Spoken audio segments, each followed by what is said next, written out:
Hey guys, welcome to Weekly Development Tips with myself, Shane Gadd. This video is brought to you by www.shanegadd.com. I also can be found on Facebook, Spirit Meets Adventure. All links will be put into this video, and those of you that are watching this on Spirit Meets Adventure, there's a whole resource of videos that can be found on YouTube if you search Shane Gadd.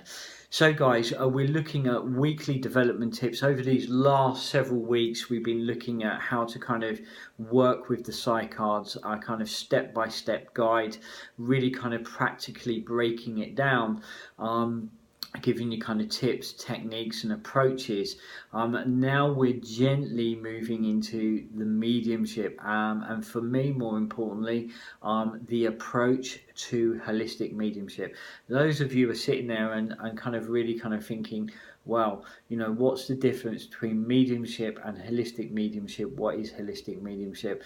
You know, for me, there was a point in time where I was really trying to understand what spirit's motivation, what spirit's driving factor, what their motivational kind of force, what their intent was to deliver messages in the first place, what was driving that spirit contact, and kind of the awareness that come from that really huge question. And for me, it's about asking those questions. You know, I absolutely believe that all contact, mediumship, it should grow corn, it should move their lives forwards, and that's exactly the answer that come back. The evidential mediumship is absolutely a foundation and a fundamental and hugely important, but what drives that contact the most is really wanting to move and help us move our lives forward. You know, quite often they will identify the root cause that is holding us back so much within this life, you know, those kind of root wounds, and what they're trying to do is kind of illuminate that, help us understand ourselves in a greater sense, you know, help us understand why we think the way we do, why we make some of the choices that we do, why we make some of the decisions that we do. You know, how they put it is, if you can imagine a line, and that's alignment, what they're trying and what they're striving to do is nurture us, nudge us, support us into alignment, because that alignment is our truest potential.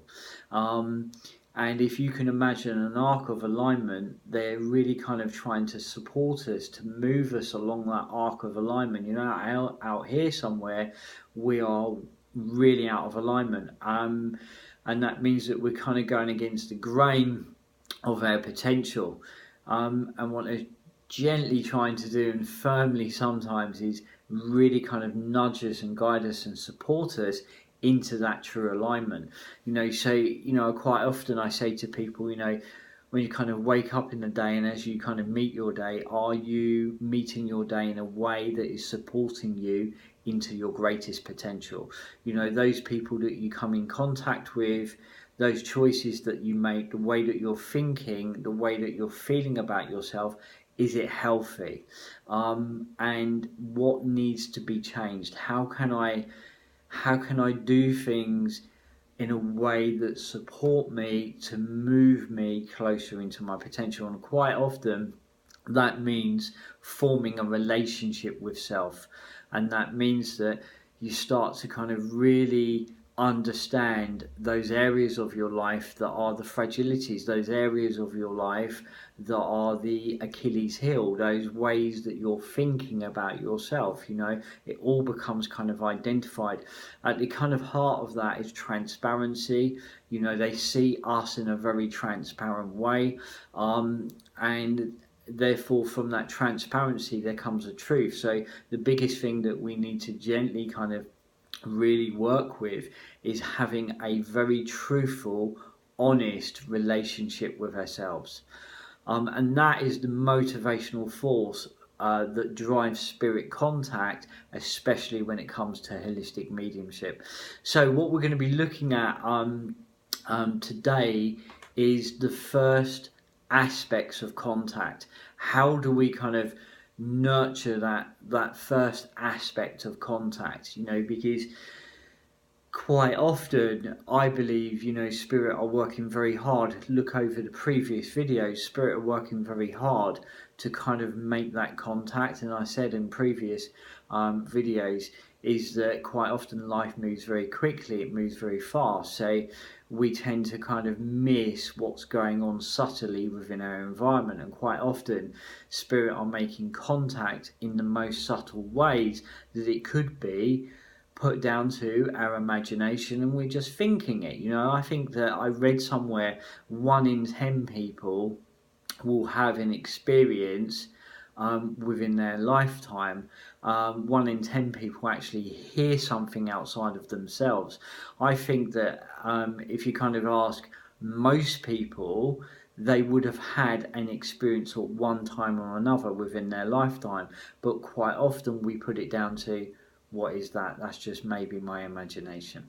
But the question is it? Those of you that have children as well, here's another question.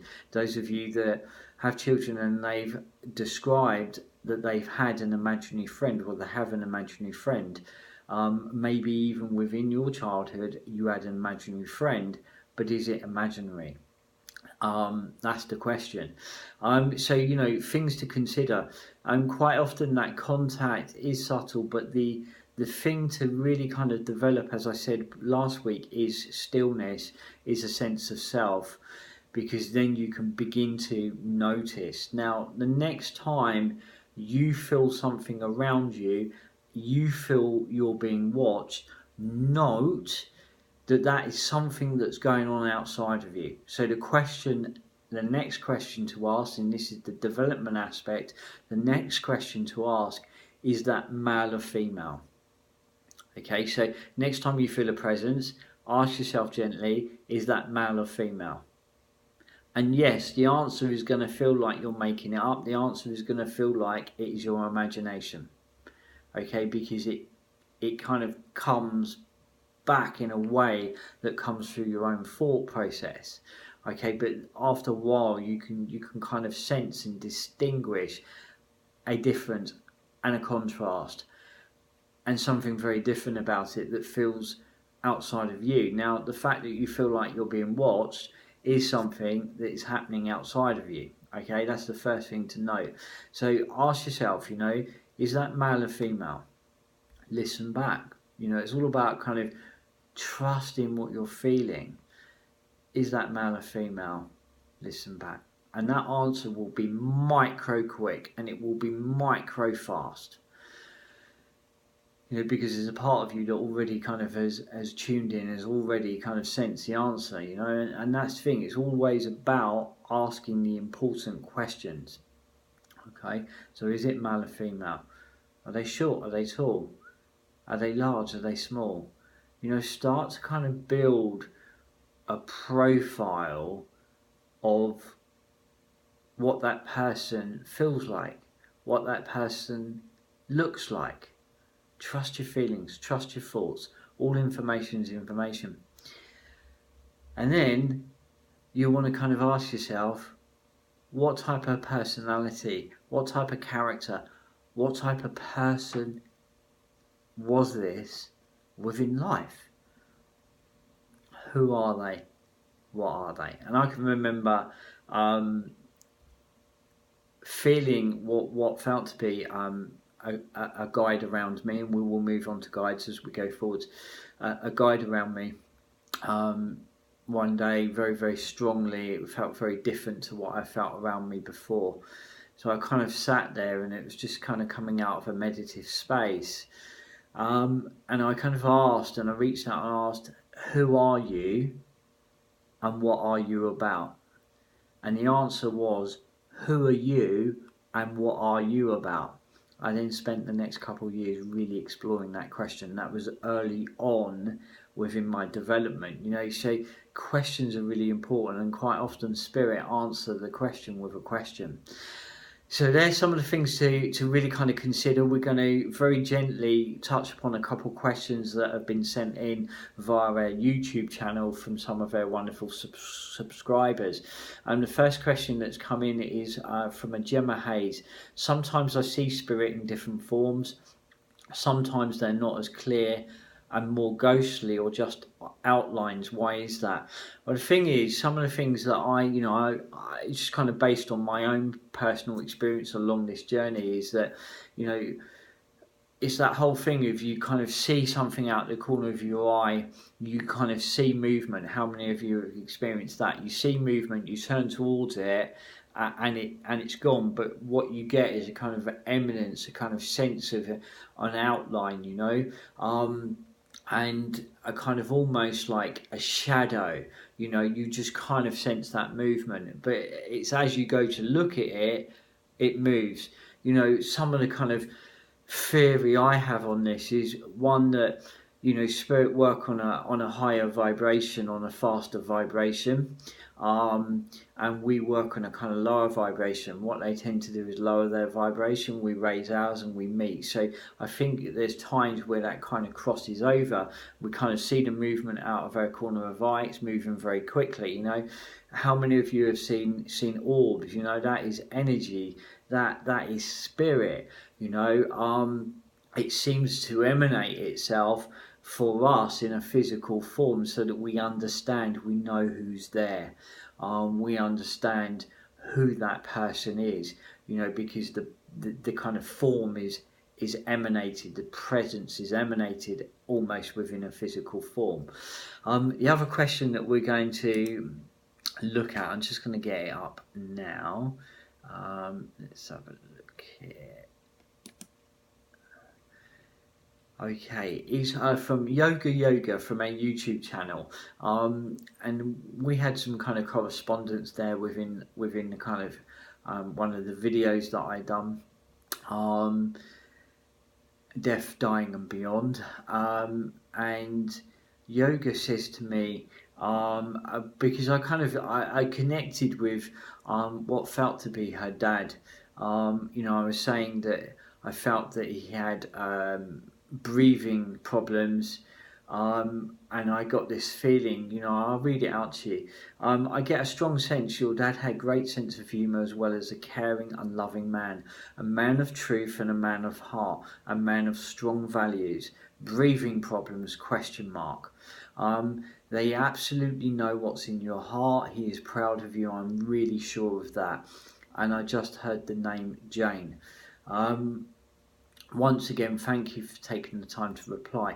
Yoga goes on to say, oh my goodness, yes, he did have breathing problems, asthma and COPD, heart failure. There is no Jane, but I'm a Jenny. Well, thank you very much for your touching reply. And yes, Shane, he was a man of strong values and of truth and of heart, radically political, who had firm opinions about society and life. Gosh, would love to connect spiritually with you and hear more. Jenny, Yoga, I really get a strong sense that when I say to you, he's really, really proud of you, hugely is. Now, I also get the feeling, that he was such a bold personality, which, comes through in your reply to me. But also there is this real sense that you have a dream and you have a vision. There's something you're absolutely wanting to work towards, but there are people around you that have been kind of doubting you or creating doubt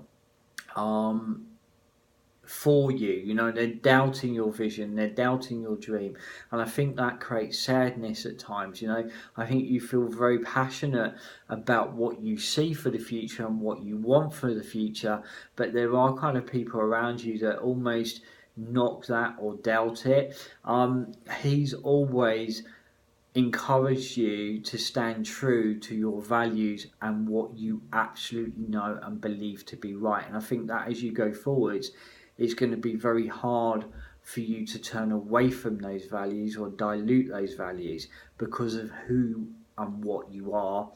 And I feel that it's really, really important that you keep nurturing that dream and that vision, and keep putting energy little by little into making that happen. Now, that may not happen overnight, but absolutely I believe that over time it can, but it's about it being on strong, his words, on strong, solid foundations. Those foundations then can grow and they can build. It's not about just kind of jumping in there, throwing everything up in the air and doing it. You know, it's about kind of building the foundations and growing upon those foundations. You know, if you're going to cultivate a garden that can feed a family, that doesn't happen just overnight. That happens over time and with some toil and hard work, and about, you know, every day just putting a little bit more into that kind of vision, a little bit more into that plan, a little bit more into cultivating that garden. And then as you bring all that together, it starts to take shape, it starts to give something back to you, but it doesn't happen overnight. I'm going to leave that with you all. I hope you're enjoying the development weekly tips. If you do have any questions, please comment below, and I, always happy to kind of add it to the ongoing videos as we go forward. So as I say, this is brought to you by www.shanegadd.com. You can find me on Facebook at Spirit Meets Adventure. Links are within the video. And those of you who are watching this on Spirit Meets Adventure, you can find a whole wealth of resources on our YouTube channel. Cheers guys, bye bye, speak soon.